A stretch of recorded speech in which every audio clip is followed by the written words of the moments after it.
ابتدا ہے رب جلیل کے بابرکت نام سے جو دلوں کے بھید خوب جانتا ہے۔ دیکھتی آنکھوں سنتے کانوں صابری میاں کا سلام پہنچے۔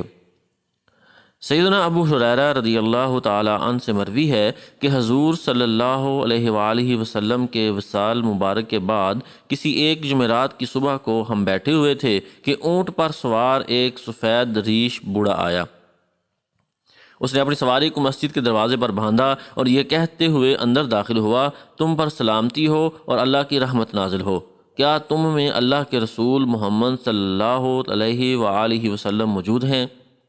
حضرت علی رضی اللہ تعالیٰ عنہ نے فرمایا، اے حضور صلی اللہ علیہ وآلہ وسلم کے بارے میں پوچھنے والے، تجھے آپ صلی اللہ علیہ وآلہ وسلم سے کیا کام ہے؟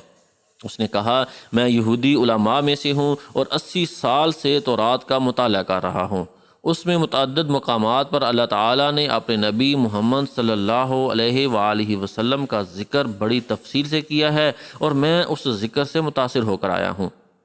اس نے سلسلہ کلام جاری رکھتے ہوئے کہا، اور میں آپ صلی اللہ تعالیٰ علیہ وآلہ وسلم کے ہاتھ پر بیعت اسلام کے لیے حاضر ہوا ہوں۔ حضرت علی رضی اللہ تعالیٰ عنہ نے اسے بتایا کہ آپ صلی اللہ علیہ وآلہ وسلم کا تو وصال ہو چکا ہے۔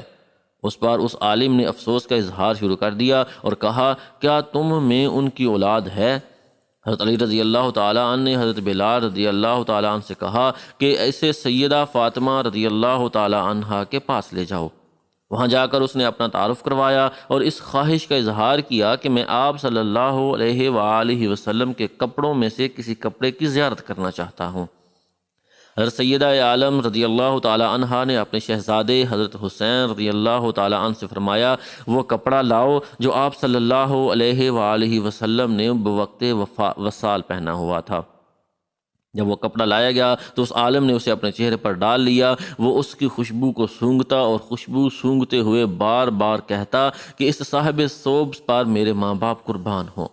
اس کے بعد حضرت علی رضی اللہ تعالیٰ عنہ سے مخاطب ہو کر کہنے لگا، حضور صلی اللہ علیہ وآلہ وسلم کے اوصاف جمیلہ کا تذکرہ اس طرح کرو کہ گویا میں انہیں دیکھ رہا ہوں۔ یہ بات سن کر حضرت علی رضی اللہ تعالیٰ عنہ اپنے جذبات پر قابو نہ رکھ سکے اور شدت کے ساتھ رو پڑے اور کہنے لگے، اے سائل، خدا کی قسم، آپ صلی اللہ علیہ وآلہ وسلم کی زیارت کا جس قدر تجھے اشتیاق ہے، مجھے اس سے کہیں بڑھ کر اپنے حبیب صلی اللہ علیہ وآلہ وسلم کی ملاقات کا شوق ہے۔ بعد ازاں سیدنا علی المرتضیٰ رضی اللہ تعالیٰ عنہ نے حضور نبی کریم صلی اللہ علیہ وآلہ وسلم کے حلیہ اور سراپہ مبارک کا ذکر بڑی تفصیل سے فرمایا، جن کی من و عن تصدیق اس یہودی عالم نے سابقہ کتب سماوی کی روشنی میں کی اور مسلمان ہو گیا۔